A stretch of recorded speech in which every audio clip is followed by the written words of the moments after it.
tema é Reforma Tributária, Novo Arcabouço Fiscal e Administração Tributária. Esse segundo painel, ele irá até às 17 horas. 17 horas, teremos uma pausa para o coffee break, tá? E para compor o segundo painel, eu chamo, por gentileza, o auditor da Receita Federal, pós-graduado em Direito Tributário pela Escola Nacional de Administração Pública, o senhor Clériston Adonai, ele que atuará como mediador.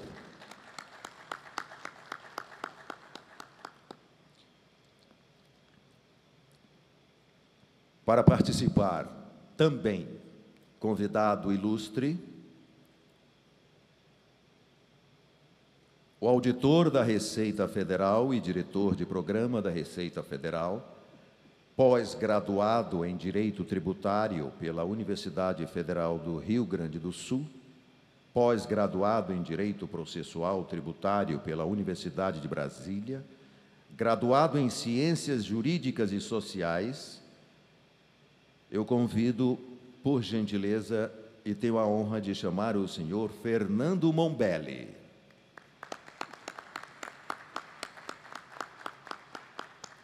Seja bem-vindo, fique à vontade.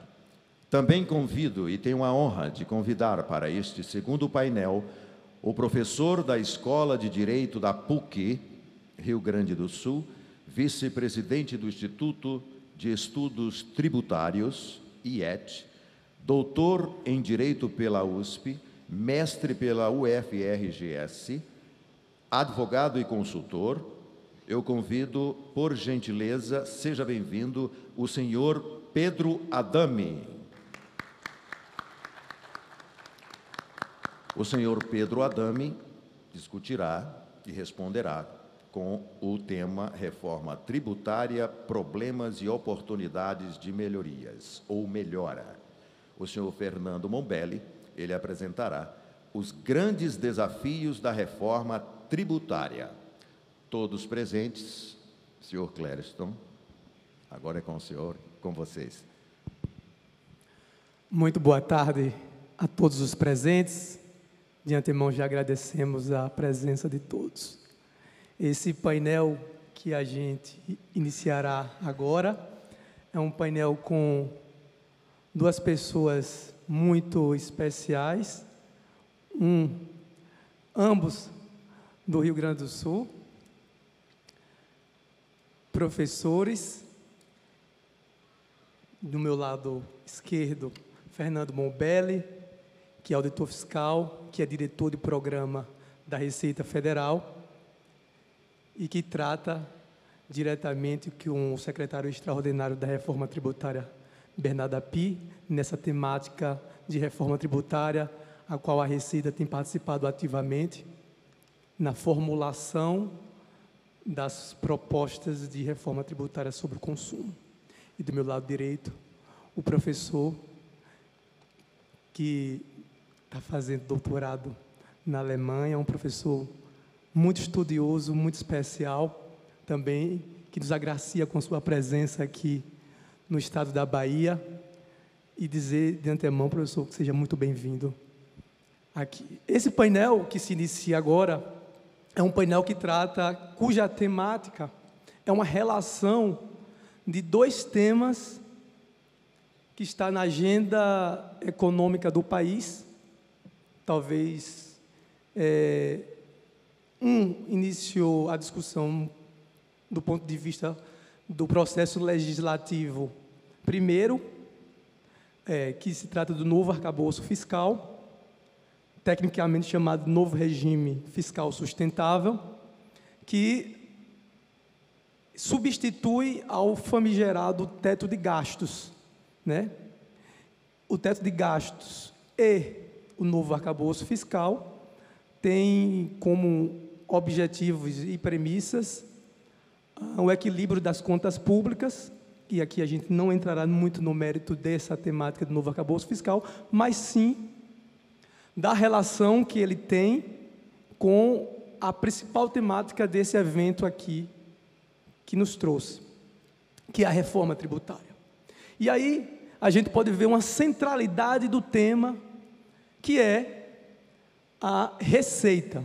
Se de um lado o novo arcabouço fiscal, para cumprimento dos resultados que se chama resultado primário, que são aqueles resultado fruto da receitas menos despesa, desconsiderando as receitas e despesas financeiras. Então, seria o resultado primário. E para que haja cumprimento dessas premissas, qual o governo pretende, nos próximos 4 anos, que já está fixado, cumprir, é relevante a questão da receita tributária, muito central. E também é central, do ponto de vista de simplificação do sistema tributário, a questão da reforma tributária. Então, há uma centralidade entre esses 2 temas, no que diz respeito à receita.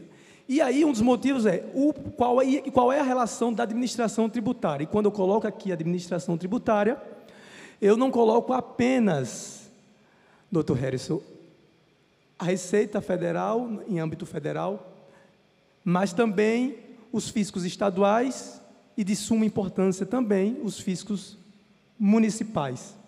Então, para que esses temas estejam, tanto o novo arcabouço fiscal quanto a reforma tributária estejam umbilicalmente ligados, eles precisam de uma administração tributária atuante e eficiente e forte. Então, nós abordaremos aqui a reforma tributária, mas não podemos esquecer que é uma centralidade da importância da administração tributária. Daremos início aqui à palestra Dr. Fernando Mombelli, a qual deixo aqui à vontade para proferir suas palavras para a gente. Muito obrigado, agradeço o convite em nome do Clériston, né, do Sindifisco Nacional, também da Câmara dos Diretores Logistas e também da Fundação Harrison Leite, que são os realizadores desse importante encontro. Eu tenho viajado aí pelo Brasil exatamente no sentido da gente dar publicidade do que está acontecendo com a nossa reforma tributária, do andamento, né, do seu processo legislativo, das discussões que são implementadas, de modo que a gente possa deixá-los a par exatamente da atualidade, né, dessa discussão tão importante para o Brasil. Eu queria, nesse momento, dizer do papel da Receita Federal. É importante que a gente coloque isso. Então, é importante que a gente diga que a reforma tributária é de iniciativa, é de preponderância do Congresso Nacional.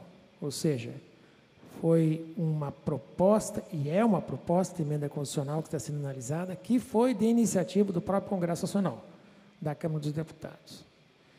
E o atual governo, o ministro da Fazenda, ministro Haddad, entendendo a importância do tema e entendendo que reforma tributária, a gente sabe historicamente, ou ela se faz no primeiro ano, ou ela não se faz mais. Então, o governo tem que aproveitar esse período, digamos assim, de bonança, esse período em que ele tem condições de tentar reunir maiorias, e a proposta da emenda constitucional é uma proposta com votação, com quórum qualificado, no sentido de conseguir fazer a sua aprovação. Lembrando sempre das palavras do próprio presidente Lira, né? A reforma que vai ser aprovada vai ser a reforma possível, não é a proposta teórica, técnica, mais, digamos assim, mais neutra ou mais indicada teoricamente, que alguns países do chamado novo IVA, como, por exemplo, Nova Zelândia e Austrália, utilizam, mas vai ser a reforma possível dentro de um concerto da política nacional. E qual é o trabalho do Ministério da Fazenda? Foi criada uma Secretaria Extraordinária da Reforma Tributária, conduzida pelo Bernardo Api, com um grupo de técnicos de alta qualificação, especialistas, né, do IPEA, da SPE, da Secretaria de Política Tributária e também dos fiscos estaduais, né? Que tem essa incumbência do conhecimento, porque a Receita Federal tem o conhecimento do PIS e COFINS, mas não detém o conhecimento, nem poderia, nem precisaria ter o conhecimento de ICMS e ISS, do funcionamento desses dois tributos. E nesse ínter, então, a Receita Federal é um órgão indispensável, tanto no que diz respeito a um trabalho em conjunto com a Secretaria Extraordinária da Reforma Tributária, no sentido da construção, então, dessa possibilidade, dessa reforma, junto com os técnicos legislativos e seguindo o feeling e seguindo a condição do relator Aguinaldo Ribeiro na Câmara dos Deputados, né? Que se cercou de todas as condições, inclusive com a criação na Câmara dos Deputados de um grupo de trabalho que procurou e ouviu mais de 15 audiências públicas, ouvindo a sociedade, ouvindo todos os participantes que quiseram se manifestar, uns contra, outros a favor. Na verdade, até foi engraçado, porque ninguém se pronunciou contra a reforma tributária. As pessoas que lá estavam diziam que a reforma tributária é indispensável, que a reforma tributária já sem tempo para a gente substituir o nosso sistema tributário, porém, algumas especificidades sobre certos setores, carga tributária, né, entrada, né, algumas preocupações que foram colocadas lá. Tá? E por que as pessoas estão dizendo isso, que a reforma tributária é essencial? Eu acho que não há ninguém que diga que não precisamos de reforma tributária. Claro, uns pensam de um jeito, como, por exemplo, Simplificar Já, que tem uma outra proposta, mas entendem que precisa, sim, de uma alteração no nosso sistema tributário. Porque, se nós voltarmos lá atrás, na emenda constitucional 18 de 65, que foi alguma coisa revolucionária para a época, nós tivemos a criação do imposto sobre serviços de competência municipal, do imposto dos estados, então ICM, depois tornado ICMS na Constituição, do imposto federal da União, que é o IPI. Então, tivemos uma segmentação de bases tributárias, o que naquela época era entendível, porque os serviços naquela época se encontravam, né, numa situação, digamos assim, de menos relevância ou importância que assumem hoje. Cada vez mais preponderantemente os serviços se fazem, e os bens intangíveis se fazem parte maior da nossa economia, né? E depois, na década de 70, com a criação do PIS-PASEP, nós tivemos, então, a criação de uma contribuição sobre faturamento, que também não deixa de ser uma contribuição sobre consumo. Depois passou com a criação do Fim Social, em 1981. Nós tivemos, então, a criação da base preliminar lá do que hoje são as contribuições para a Seguridade Social, o PIS e a COFINS, que são tributações sobre a receita, mas também sobre tributação sobre o consumo.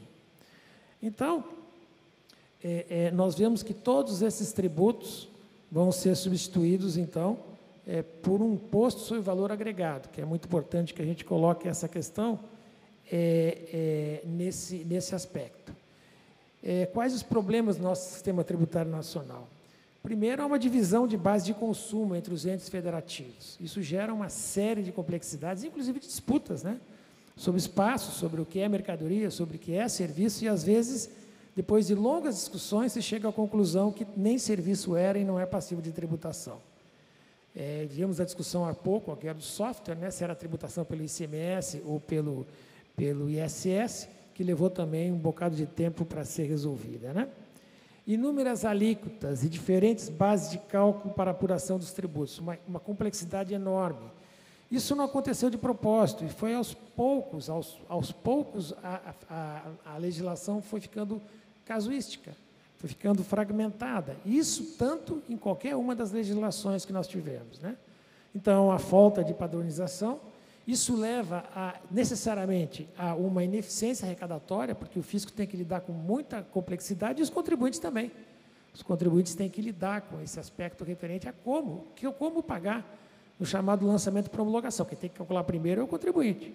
Quanto mais complexa a legislação, mais difícil de calcular e mais há uma zona cinzenta. E essa zona cinzenta faz com que nós tenhamos oportunidades, ou pelo menos ações tendentes a não pagar o tributo na dúvida.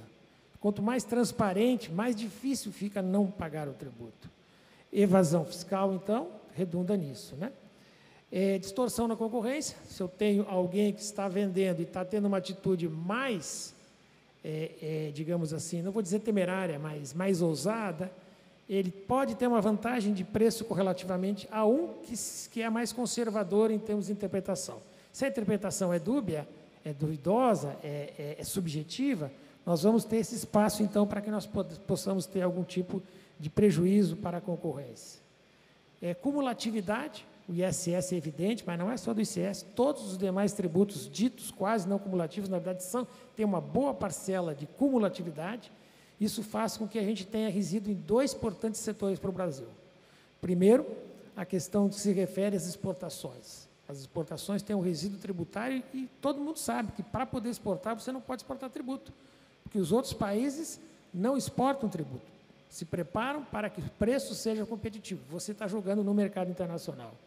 Segundo, investimentos. Se você tem um serviço aplicado numa máquina que está entrando numa atividade produtiva, você vai ter esse serviço impactado sem que você possa restituir esse ISS que está sendo colocado. Se você tem uma máquina que é importada e você tem um defasamento de 1,48 avos no ICMS, na apropriação desse crédito, você tem um custo embutido nesse investimento, que deveria ser privilegiado no sentido de ter a apropriação integral do crédito da máquina nesse primeiro momento. 5.600 legislações diferentes de ISS, carga tributária baixa para os serviços entre 2% a 5% para o ISS, quando a gente sabe que no mundo inteiro os serviços são tributados na média geral, isonomicamente em relação a bens. E aqui no Brasil ocorre o contrário. Também o consumo, né, por parte da concentração de renda, as pessoas consomem mais mercadorias, as pessoas de baixa renda, do que serviços. Consomem serviços também, mas de um menor grau do que as pessoas de alta renda. Então, se você tem uma alíquota diferenciada menor, você vai ter esse problema, né? A lista exaustiva de serviços, quantas complicações nós tivemos pela lista da Lei Complementar 123, se está ou não está, quando você tem mercadorias e tem serviços, conflito de origem e destino, alguma coisa que não está resolvida nem para o ISS e nem para o ICMS, embora na Lei Complementar 123 se tenha colocado o princípio do destino como primazia, mesmo assim há discussão no STF sobre alguns serviços que estão sob discussão se vão ficar com origem ou vão ficar no destino.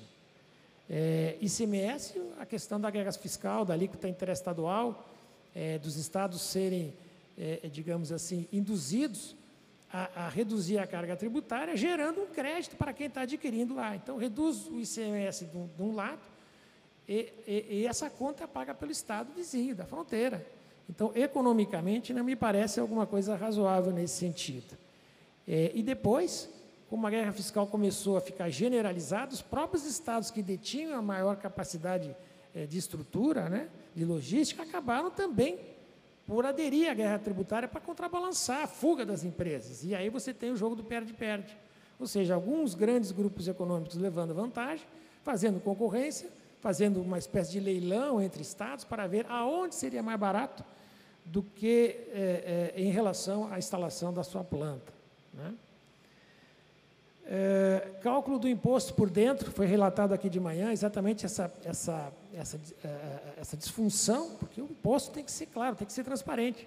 Na medida em que ele é calculado e o próprio imposto é jogado para dentro da base, você tem uma alíquota, que essa alíquota, na verdade, é bem mais alta que aquela alíquota nominal que está sendo colocada.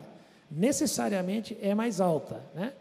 Então nós temos isso. Regressividade, falta de transparência, invasão de competência, alta complexidade. Aí nós temos uma miríade em todas as legislações, mas muito em voga no ICMS, no PIS e COFINS, de reduções de base de cálculo, alíquotas diferenciadas, diferimentos, bases de cálculo reduzidas. Tudo isso foi formando um guarda-chuva caótico, em que hoje em dia as pessoas têm que ser especialistas em cada um dos impostos. A empresa tem que ter um especialista para cada um deles, para poder trabalhar e ter segurança, né? Então, No IPI, por exemplo, uma tabela típica com 425 páginas, vejam só. Então, você tem lá 425 páginas para ver, né? Conflitos de enquadramento. Quem sabe como é que você faz a distinção entre o que é perfume e o que é água de colônia, por exemplo? A questão referida lá do sapato croque, né? Se é sandália, ou se é chinelo, dependendo da classificação, levava uma alíquota, se discutiu durante muitos anos isso, né? No PIS e na COFINS, existência de 2 sistemas de tributação, um cumulativo que não gera crédito e outro não cumulativo que gera crédito, ou seja, e depende muito dessa vinculação, a forma de estruturação da própria opção da pessoa jurídica pelo lucro presumido e pelo lucro real. Então, nós temos uma distorção aqui que faz com que haja uma opção vinculada a um tipo de tributo sobre consumo. Vinculação do crédito, no caso do PIS e COFINS, a caracterização da utilização na produção, assim como o ICMS no crédito físico, aqui também, se nós temos um detergente, por exemplo, se você comprou um detergente, tem o crédito aqui que é gerado pelo PIS e COFINS que foi tributado, mas eu vou auferir esse crédito, vou abater esse crédito, depende. Se esse detergente for para a área da produção, eu tenho crédito. Se for para a área da administração da empresa, eu não tenho crédito. Então, eu só vou saber quando eu for utilizar. E aí, o que acontece? Acontece complexidade, acontece necessidade de apuração, que o fiscal vai ter que ir lá para olhar, para ver o que está acontecendo. Então, aí é litígio, aumento do litígio, 51% do PIB, contencioso tributário federal, 1.500 horas ano, esse é um dado do business, até um pouco contestado, mas, de qualquer maneira, há uma complexidade razoável, né? E a complexidade da legislação faz com que nós tenhamos horas de estudo, né? Horas de trabalho dos operadores, dos contadores, dos advogados, dos consultores nas próprias empresas. Nós vamos substituir tudo isso por uma legislação, uma reforma tributária que vai buscar simplificação, vai buscar segurança jurídica, vai buscar redução dos custos burocráticos, vai buscar equidade e extinção de privilégios, não aumento da carga tributária, o princípio fundamental aqui, combate à evasão fiscal, neutralidade nas decisões econômicas e tudo isso gerando mais emprego e mais investimento. Então, quando a gente olha isso, a gente vê esses aspectos, né? Como, por exemplo, uma instrução normativa do PIS e da COFINS, a IN 2121, foi alterada recentemente, acho que é 2160, alguma coisa assim, em que nós temos mais de 800 artigos, por uma instrução normativa só da Receita Federal. Vocês vejam a que ponto chegamos, né? Inúmeros, uma grande parte dos processos administrativos no CARF e na DRJ é referente a PIS e COFINS. Disputa judicial no STJ também, as intermináveis disputas, né? Tese do século, mais teses filhotes, mas agora essa última recente, agora relativa à vedação do crédito do PIS e COFINS. Ou seja, temos umas disputas intermináveis sobre isso. Por exemplo, só para dizer para vocês, no caso da CBS, na então CBS do PL 3887, nós fizemos um cálculo de redução de campos na nota fiscal, que sairiam de 52 para 9 campos. Isso é simplificação. E assim isso vai acabar gerando para todos os documentos fiscais de todos os entes. Tá? Então, nós vamos ter uma questão que vai se referir a isso e vai propiciar o meio pelo qual o país vai ser produtivo, vai ter um sistema tributário racional. Então, nós temos a primeira fase da reforma, que é a tributação sobre consumo, né?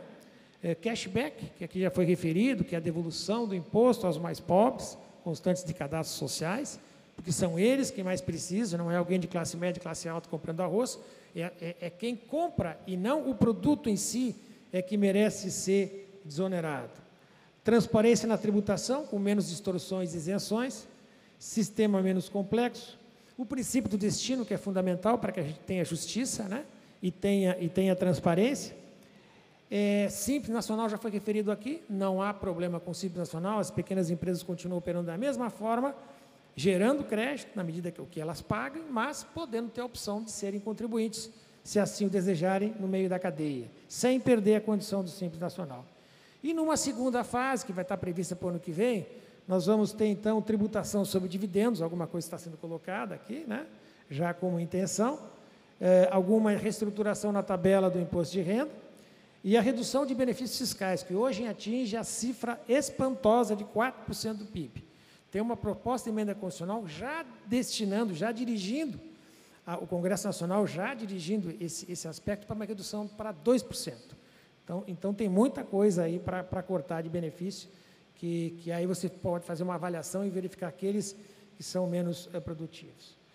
Reforma tributária que a gente discute desde 91 e 2003, com a apresentação da PEC 41, em que houve uma evolução nesse período. Antes era ICMS nacional, aí depois se buscou, aí o deputado Raul fez uma consolidação, e aí em 2018 foi a apresentação pelo Baleia Rossi, da então PEC 45, que foi muito mudada, foi apresentada com base num estudo do Centro de Cidadania Fiscal, da qual o Bernardo Api fazia parte.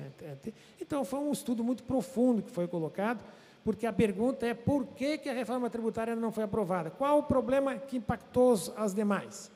2 problemas da época. Um que foi com a própria União, que entendeu que não deveria bancar a conta que estava lá, que era Everaldo Maciel, de repente ficou uma conta muito grande para a União pagar. E a segunda foi a questão dos estados, né? A questão do princípio destino, que aí São Paulo realmente deu conta, porque haveria um prejuízo, não haveria uma fase de transição. Então, nós vamos substituir tudo isso por um IVA dual. Por que IVA dual? Por algumas razões, né? Mas a principal delas, poderia ser IVA único, foi colocado? Poderia, teoricamente, até talvez fosse melhor, mas tem algumas questões que se referem à dificuldade de operacionalização da administração do Conselho Federativo, é o primeiro ponto. Segundo ponto, a questão de ser contribuição social, ela tem destinação específica, né? E o terceiro ponto, que as regras de transição são mais rápidas, porque a administração federal já está estruturada. Ela está substituindo tributos federais por um tributo. Então ela está alterando a sistemática, mas ela tem essa condição de mais rapidamente dar essa resposta do que estados e municípios.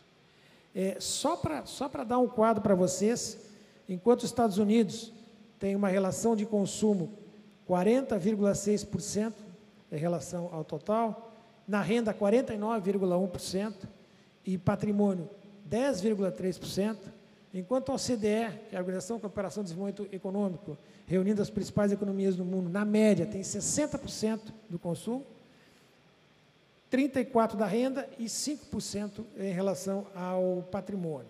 Nós, no Brasil, juntando o imposto sobre consumo mais a folha, a contribuição patronal, nós vamos ter 74,8%. Ou seja, um valor expressivo, denotando essa tendência do Brasil em tributar mais consumo do que a renda, e como você sabe, a renda é muito mais progressiva que redistribuidora de renda, propriamente dito, a tributação, do que o consumo. E só 21% de renda da renda e 4,4% do patrimônio, né? Então, nós vemos no Brasil a carga tributária do PIB em torno de 32%, 33%, praticamente 25% consumo e folha, 6% da renda e só 1,4% do patrimônio. E aí nós vamos reduzir com proposta de incremento. Tem estudos que dizem que nós possamos, em até de 10 a 15 anos, só por conta da reforma tributária, conseguir um aumento do PIB de 20%. Declaração simplificada de obrigações acessórias, vou mostrar para vocês como, porque é uma legislação mais simples, né?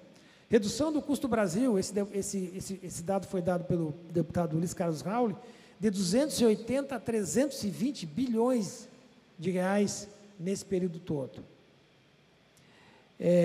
Desoneração das exportações, eu já havia falado isso, né?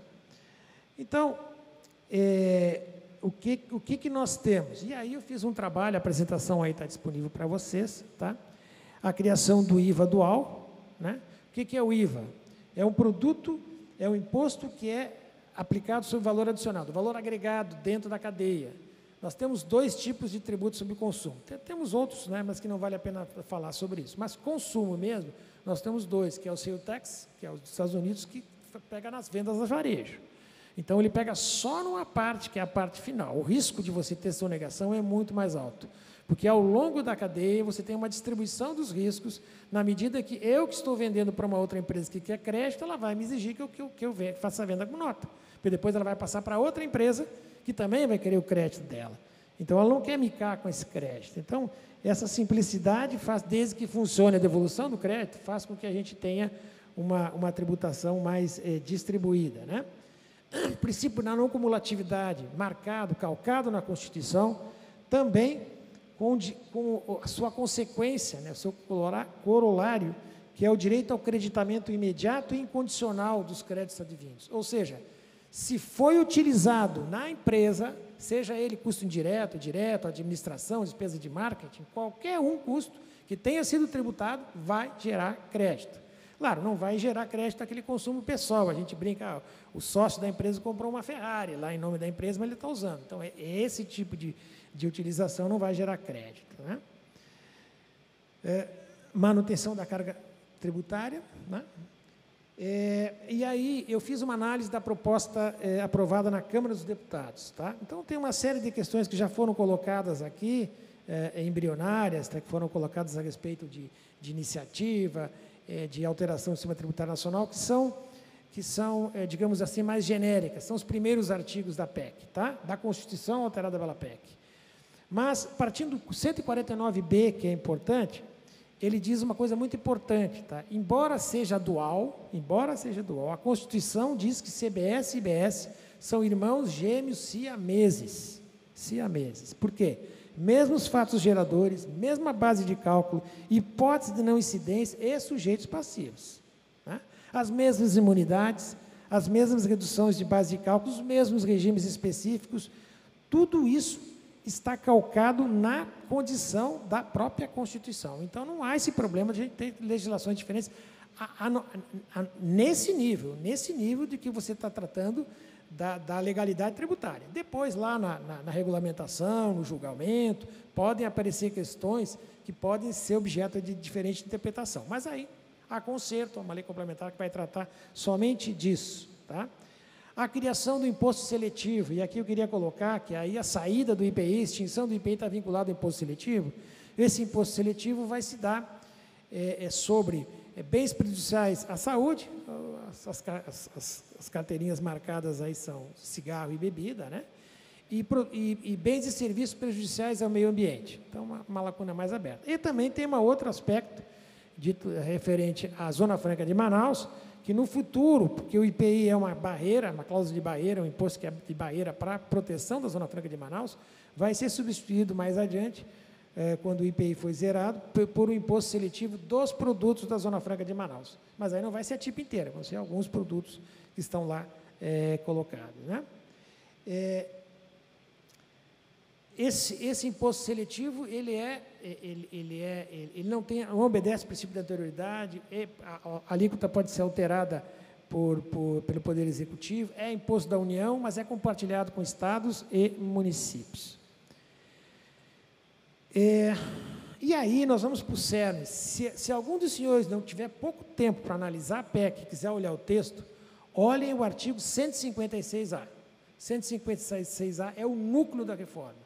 É o artigo que trata do IBS, mas trata do IVA. Depois, lá na CBS, vão dizer que se aplicam esses mesmos artigos e princípios para o CBS, tá?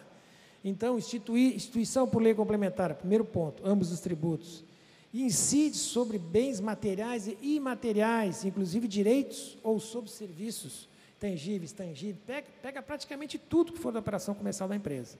Então, a Constituição deu um amplo espectro aqui, para que não haja mais aquela confusão se é serviço ou não é serviço. Ou cai num ou cai no outro. Ampla base, tá?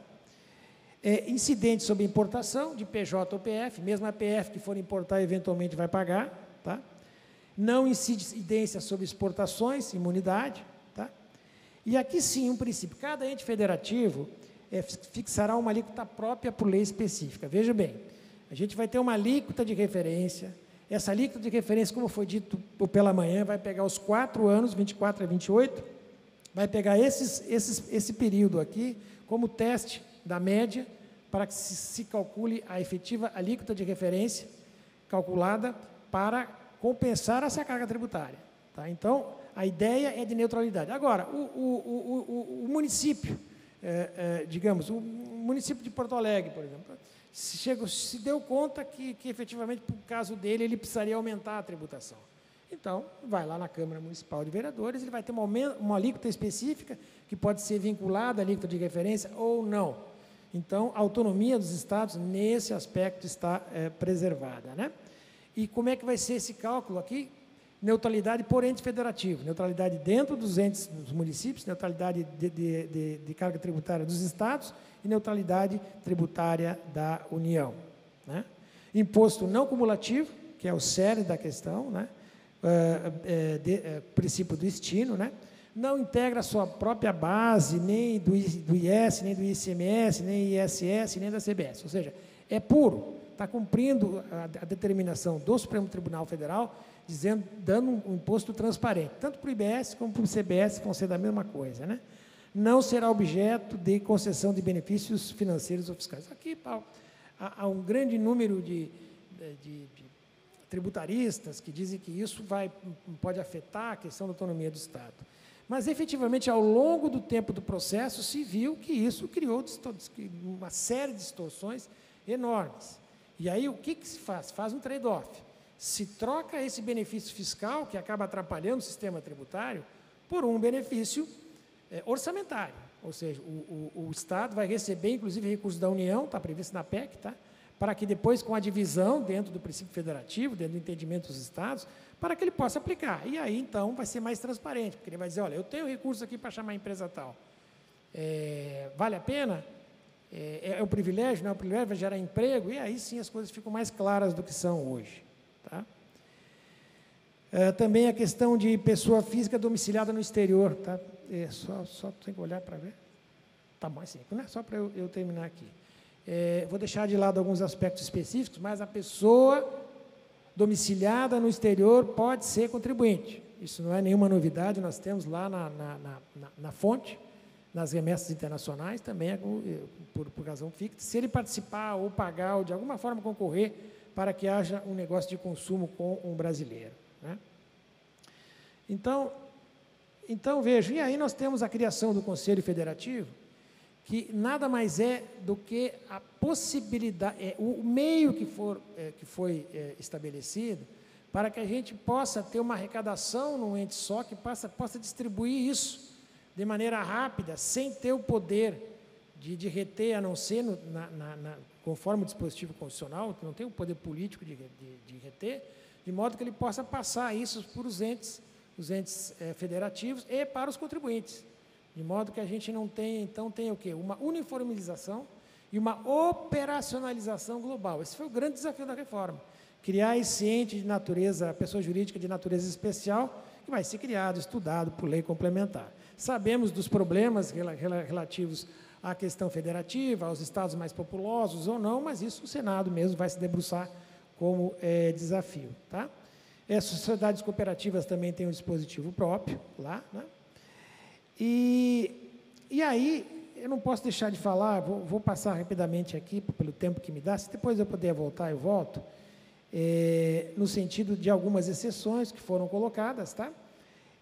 Foram colocadas, por exemplo, na cesta básica, tá? Já tinha um entendimento de que a cesta básica deveria ser beneficiada, tá?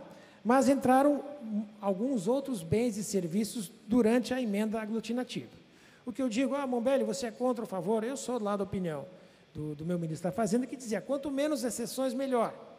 Torna o sistema mais simples e não aumenta a alíquota de referência. No momento em que eu colocar essas empresas, entidades, esses setores, eu vou ter um aumento de carga tributária. Hoje calculado, segundo foi colocado semana passada, em torno de 27% a alíquota está.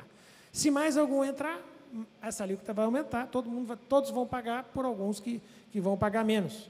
Então, nós vamos ter 3 previsões, uma alíquota cheia, que é a alíquota de referência, uma alíquota com redução de 60% e a alíquota zero em alguns casos específicos. Agora, é claro, se eu vou tratar de saúde, se eu vou tratar de educação, já há um entendimento, pelo menos inicial, né, na PEC, no parecer, de que esses setores devem realmente ser beneficiados.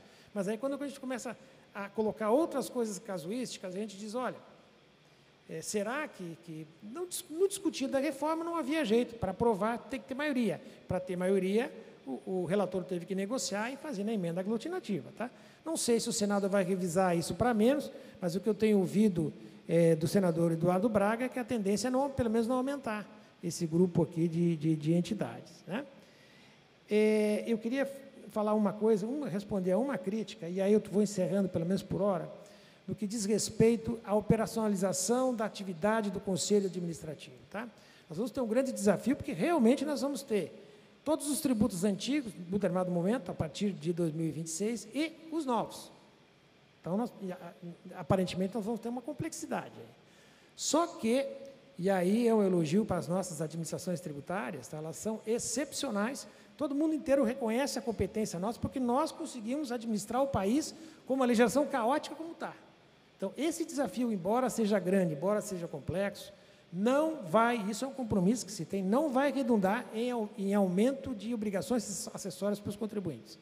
O que se tem, o que se propõe é com o documentário fiscal que está aí nesse momento, e ele é complexo porque a legislação é complexa, que a gente possa abstrair, subtrair os dados necessários para o CBE, adaptando para o CBS e IBS, fornecendo aos contribuintes uma declaração pré-preenchida, ou seja, retiramos esses dados, calculamos o tributo, encaminhamos para o contribuinte para ele homologar ou não, e aí o contribuinte vai ver se concorda ou não concorda.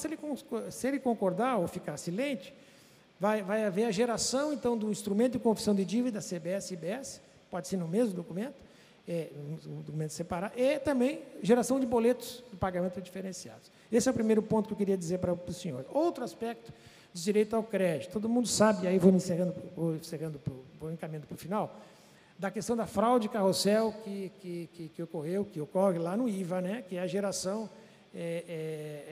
fraudulenta de créditos. Né? Uma das hipóteses está sendo colocada na emenda constitucional como hipótese, ela não é por enquanto mandatória, mas aí vai depender do que o Congresso Nacional estabelecer, que é a possibilidade de se fazer o chamado split payment. Tá? Esse split payment é um instrumento pelo qual, no momento do pagamento, da ordem de pagamento, do PIX, de alguma coisa, a instituição financeira já separe o que é crédito, que é da administração tributária, e o que é pagamento para o prestador do serviço do bem. Então, a gente já tem essa separação aqui, de modo que a gente possa automaticamente dar o crédito para o contribuinte, porque ele já foi pago. A gente já sabe que foi pago para a administração. Outro aspecto é, naqueles casos que, eventualmente, não houver a possibilidade, ou porque o contribuinte pagou em dinheiro, imagino eu que sejam valores baixos, né?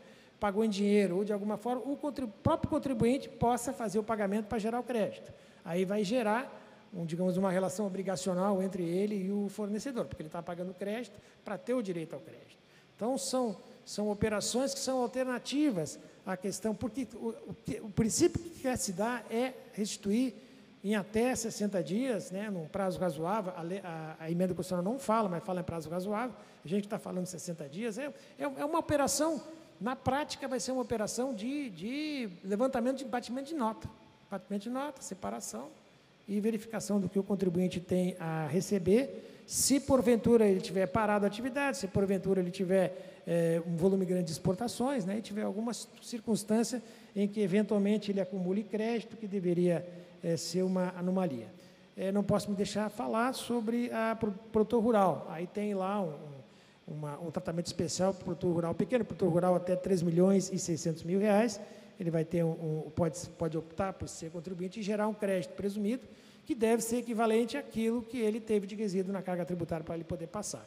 Não seria benefício nesse caso, mas isso a própria lei complementar vai atuar. Então, eram essas minhas considerações. Obrigado aí pela paciência aí, obrigado. Continuamos os debates.